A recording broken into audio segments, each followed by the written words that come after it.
Yeni bir soru, erkek adamlar hele ittifatına girdi. Ve heleyler erkek adamdan sıfatına. Yani hele erkeğe min diye, erkek de heleyi min diye. Peygamberlerin en lanet eden adamları var. Tam bu kim? Erkekleri ki heleyi min diye, heleyi ki erkeğe min diye. Ne sorun ne diye? Evin başında siyasat, hayır diye. Hakikaten öyle bir diye nerede? Mesela oraya takıl. Ne takıl? Alamet. Burada takıl mutirip biliyor ne dediğini. Mesela atayım.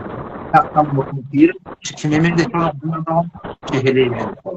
Allah Teala'nın yaradanı geçmek yüz kontekstinde ayet Sure-i Nisa'da şeytan melunun doğru aydanı takıl diyorlar. Ve la amurannahum Allah Teala onun iblisine mi diye bizim bedenine destur fele yugayyirunne halkallah seni Allah'ın yaradığını ütçesin diye.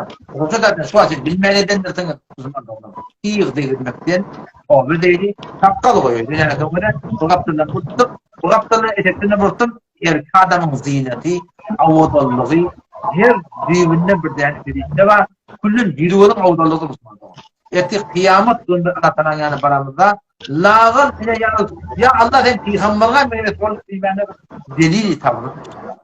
Hakkada tığırmak durduğunda ulan bunu hak edilir. Hakkada bu olmasa da bu da bunu hak edilir. Ondan şu tane insanlar diyenler de bunu yuvaş yuvaştan değil mi? Allah koyuyor.